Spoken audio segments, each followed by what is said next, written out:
Hello and welcome back to our third episode of LSU Behind the Mic. Today we are joined by... I'm Leo, I'm the Community Engagement Project Officer for Equity, Diversity, Inclusion, also known as a CAPO. Also known as being a kiddo. So me and Leo actually share an office. Yeah. What's that like, Leo? Sharing an office with me? Yeah, I think it's been really good. I feel like we both have our routines. We've kind of figured out, like, if I'm in a meeting or like if you're in a meeting, we just blank each other completely. we like know how each other work. Unlike this morning when I walked in and Leo was on a meeting with like I think some quite important people from the university. I was like, "Hi, good morning." Well, to be fair, like we're always on mute, and then they'll just like taking your phone out and be like, "I'm in a meeting." But I get used to like the Disney music playing. You get used to me eating 4 meals a day, stinking up the office. Stinking up the office with curry. And tiger bread. And tiger bread, yeah. To be fair, you put me on tiger bread now. Yeah, so. Bonding over lunch, definitely. Talk us through what a day-to-day sort of looks like for you in your role. I feel like it changes a lot, but I'd say usually get in and work on like the most important tasks of the day. So I do like the Opportunities Fund. I feel like that's quite an urgent thing, like you need to get back to people, like replying to emails generally, Teams messages, and then I usually have a few meetings, whether that's like a university working group or student meetings. So the way that the role is kind of laid out is I've got my projects and then I've got the Welfare and Diversity Committee, so like that's more like the student facing part, so there's a lot of student management with that. So I might have meetings with students or I might have planning events for students. What union events and activities did you get involved in before your time as a capo? So in my second year, I started as a media and communications rep for the Disability Support Network. And then from that, I became chair the next year. So through that role, I'd say that was like my biggest role. I put the most effort into that role out of everything. So we collaborated with every section of the union. So we did like the skydive for RAG, and we did action projects as a committee, and we made an inclusivity guide for all of the action projects. And then we did like society and hall event collaborations. We collaborated with media, did some interviews for that. So yeah, I'd say that was the biggest kind of involvement. And then the next year during my masters was when I was sections coordinator for welfare, but that was a lot more of a quieter role. I mainly just supported with the senior committee events, and then this year I'm a capo. So yeah. What in particular made you get involved with welfare and diversity? So I originally started looking at roles for media and communications and writing. So I wrote a blog post for the Disability Support Network, and then I saw that they were hiring or recruiting a volunteer, like a longer term position, so I applied for that. I actually didn't get it the first time, which was embarrassing, but I went for it again and I got it just for like that media experience, but I actually really enjoyed just like being part of the team and working on things, and we had quite good student engagement. Like I met loads of people throughout that role, with staff and students. Really, we worked with in a lot of different areas, which I really enjoyed. You said you were DSN chair, and you also were juggling that with a degree and a social life. How did you maintain a healthy work-life balance? I think I definitely struggled. Like, it was the first year that I had so much on my plate. Like, I was also working part-time in the union as a cleaner. So we were waking up like 4 a.m, working till 8:30, and then having lectures, and then I'd have like union events in the afternoon. It was like really busy, like the busiest year ever of my whole life. But I think if I could go back, I'd definitely put in some more like strategies. I definitely delegate with committee more. I think I really struggled to do that. Like all of the events I'd planned and carried out with people, like, but I felt like I was leading on them. Like if a student came to me with an idea for an event, I think I would just take over and do it myself, which I shouldn't have done, but I felt like it was my association at the time, and obviously that was a few years ago. So I feel like I've learned more now, especially in my role as sections coordinator, when you're not like leading anything yourself and you have to work with other people. But at the time, I did try and do everything myself, and that led to like crazy burnout. Like the way that I experienced burnout, with just kind of like brain fog and not being able to do much for months afterwards. Like it wasn't until about halfway through my masters where I could actually like think again after that, because it was just so busy. I was just really exhausted, and it's also like you don't realise the pressure that you're putting. It's not just like the day-to-day, it's not like not the day-to-day work, but when you finish all of it, that's all the pressure gone. So I feel like it kind of leads to exhaustion sometimes. I think it's so easy to get caught up in everything and to sometimes forget to actually take a step back and look after yourself. What advice would you give to people who are wanting to get involved with loads of different committees, loads of different sections? What would you say to them about maintaining that healthy work-life balance? I think potentially brainstorming at the start of what you want to get out of the roles. I think when I was disability officer, I had 3 goals and I carried those out, and I got carried away with other things which got in the way of that. But I think those 3 goals are always the things I look back on, and so I wanted to restart the DSN nightlife scheme. So that was a big thing for me. And then do an open mic night with LU Arts, which we did.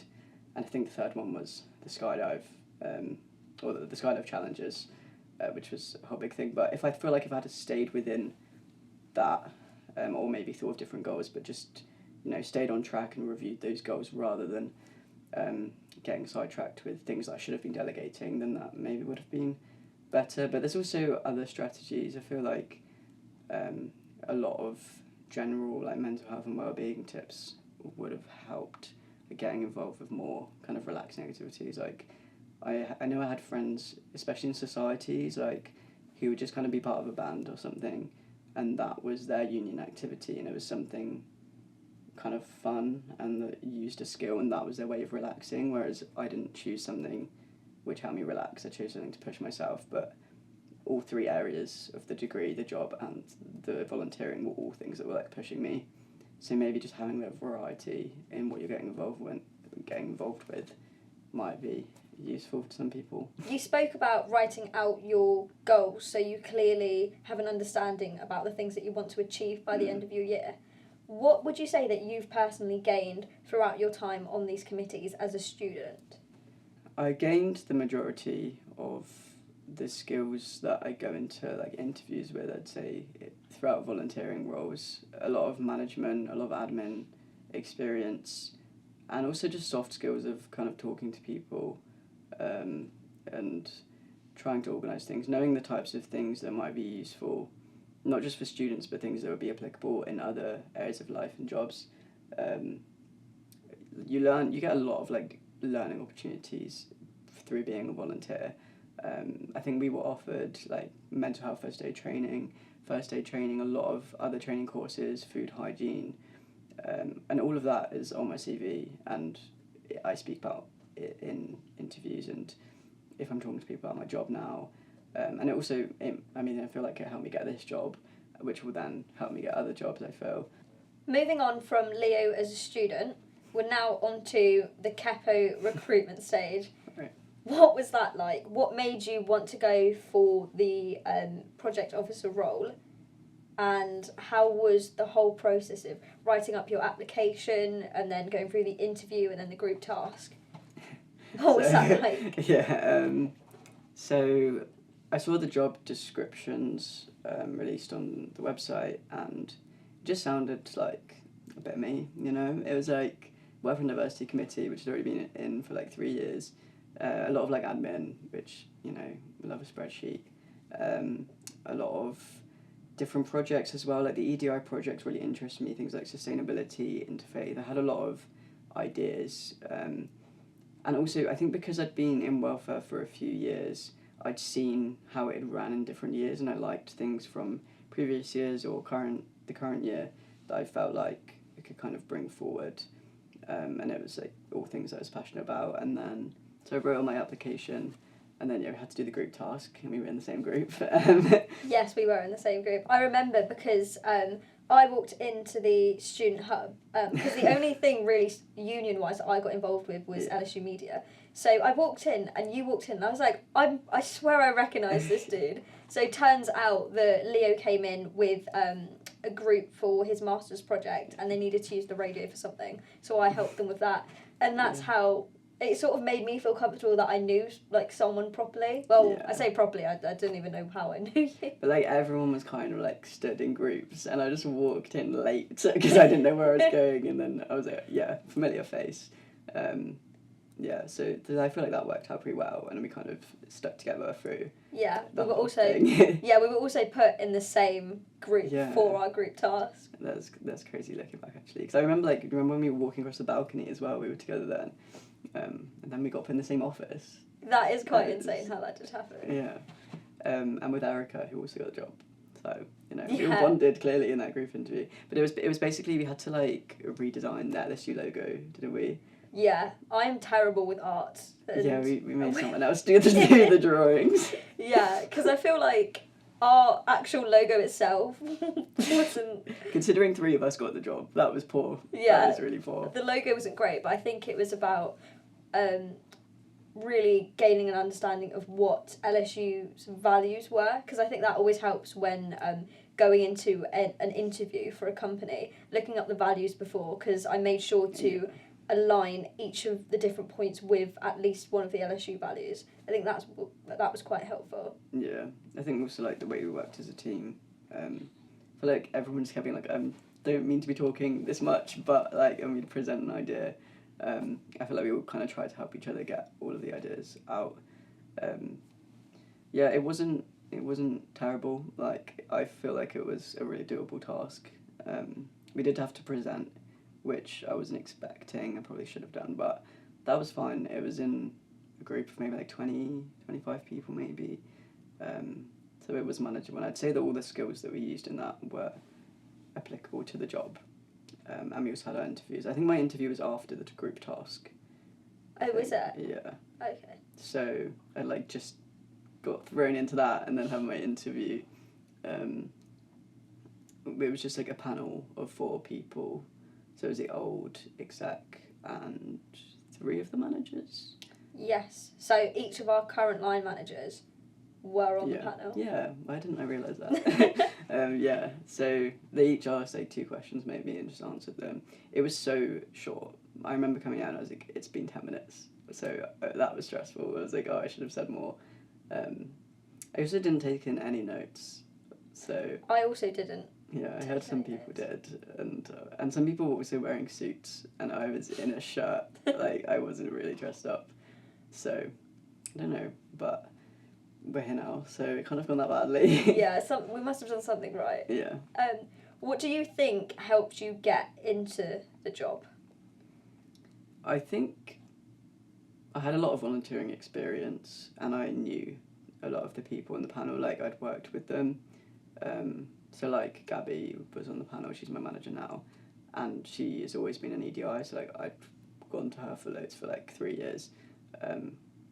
So I don't know, I feel like maybe when I was speaking about things, I didn't need to go into as much detail as I would in another interview.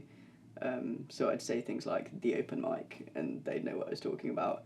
But I don't think it would have made a difference if it was a different establishment. I'd just have to go into more detail. So that definitely helped. Just they'd seen the work that I'd done. And I think also I spoke a bit about doing a level 2 event management course, which I did at Morley College in London, because I was interested in event management. And I feel like that helped. I feel like it was just the extra thing. Like, I don't know if anyone else had that, like, and a lot of people in the group task had a lot of volunteering experience, so I knew that wasn't necessarily going to set me apart in the same way that it would somewhere else, because it's the Students' Union. Obviously people there like the Students' Union, but yeah, I think that, and also maybe my course, I don't know, I had a lot of like experience with events through that, because we ran literary festival here, so that was again like liaising with the union. I don't know, I feel like it just, I had a lot of relevant skills. Yeah. I think as well, having that experience within the union definitely helped, because I think Yeah. that helped me as well, because I ran in the elections last year as well. Didn't win.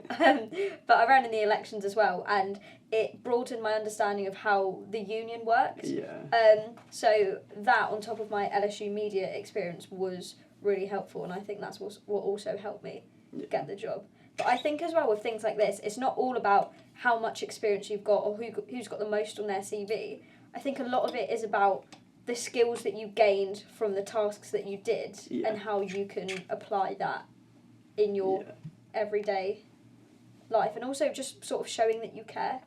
Yeah, I think it's really important as well that, like, I would much rather have one volunteering position and use it to the best that I can, like run an event that I'm really passionate about, rather than have loads and loads in my CV, but I've got the roles but not necessarily done things I'm passionate about, or kind of not, I don't know, kind of just like spread yourself too thin. Like, I think it can be really easy to overwork yourself if you're involved in so many different things.